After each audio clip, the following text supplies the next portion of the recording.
Good afternoon, dear children. This is your science teacher.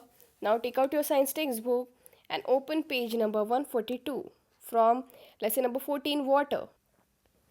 Dear children, yesterday we have seen how the water gets back to the oceans again. Okay, then today let's start about the water cycle. So, what is mean by water cycle?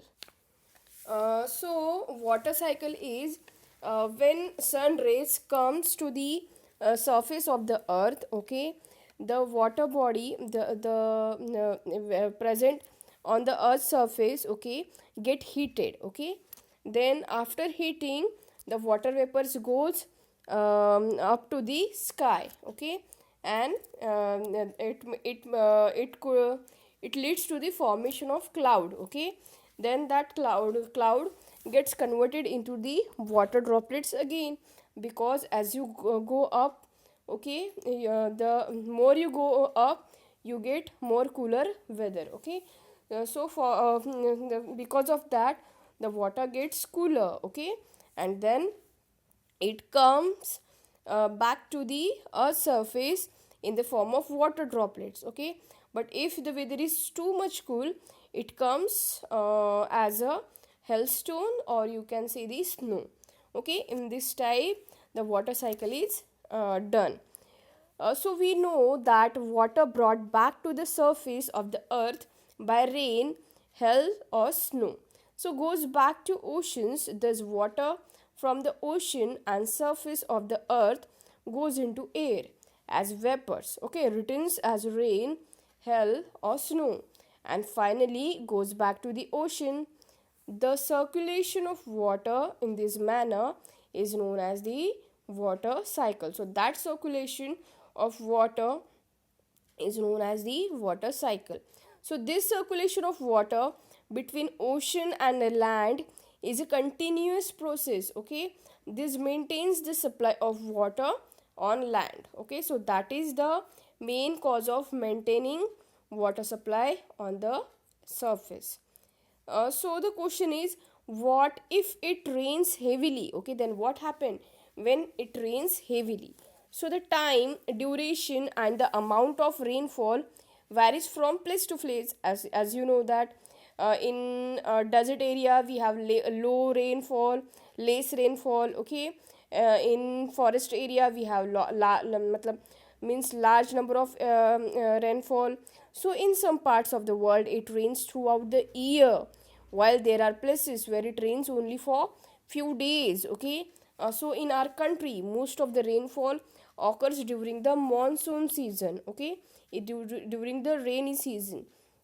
So rains brings reliefs, especially after hot summer days. Okay, the sowing of many crops depends on the arrival of monsoon. So however, excess of rainfall may lead to many kind of problems, and heavy rains may lead to rise in the level of water, okay, in river, lakes, and ponds. So the water may then spread over large areas, causing floods. Okay, so when it rains heavily, it may cause the floods, the destruction of crop fields. Okay, forest and villages and cities may get submerged by water in our country. Then floods cause extensive damage to crops, also domestic animals, property, and human life, as you know that. So during floods, the animals living in the water also get carried away with the waters. They often get trapped on land areas and die when a flood water recedes. Okay, rain also affect the animals living in the soil. So in this type, if it rains heavily, the floods can occur. Okay, what happen if it does not rain for a long period? Now it is about the in 14.5, point number 14.5, we have seen the rains heavily, that means flood. But what if when it does not rain for a long time? So of course we will face the drought then. Okay, that means lack of water. So can you imagine what would happen if it does not rain in the region for a year or more? Then what happened? So the soil continues to lose water, okay, by evaporation, because the process of evaporation and transpiration never stops, okay. That process is continuously going on, okay. So if there is no rain at all, and the if continuous evaporation and transpiration takes place, so since it is not being brought back by rain, okay, so usually what happened, when water lost by the process of evaporation and transpiration, it get backs by the water get backs by the rain, okay, in the form of rain. But what if it does not rain for a long time period, okay, so then the soil becomes dry, okay. What happened? The soil becomes dry, and the level of water in ponds and wells of the region goes down, and some of them may even dry up, okay. So wells, ponds, reservoirs, okay, all may dry up, and the groundwater may also become scarce, okay, that means less. This may lead to drought. Drought means shortage of water. So in drought conditions, it is very much difficult to get food and fodder, okay. You might have heard about droughts occurring in some parts of our country or the world. Are you aware of the difficulties faced by the people living in the areas, okay? So what happens to the animals and the vegetation in this condition? Try and find out about this by talking to your parents and neighbors, by reading about it from newspapers and magazines. So if we take an example of desert area, that is in Rajasthan, okay, so most of the people avoid to live there, okay. And the very rare kind of plants are over there, okay, having no leaves, because leaves causes the transpiration.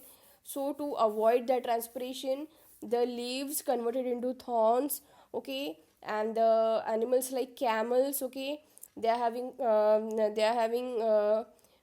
if they got less water, so they have ability to store water, okay, inside their hump, okay, so that they can use that water afterwards, okay. So in this type, all the adaptation, okay, you can find out in this type of areas, okay, or regions, okay.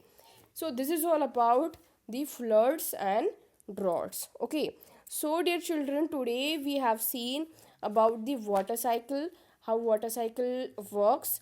Then we have seen about the what if it rains heavily, then it may leads to the floods, okay, and the destruction causes caused by floods. Then also we have seen about the what happen if it does not rain for a long period, so it may leads to drought, okay, that means shortage of water, okay. So dear children, this is it for today's video. I hope you understand this video. If you have any problem regarding to this video, you can ask me. Till then, it's goodbye from my side. Thank you and have a nice day.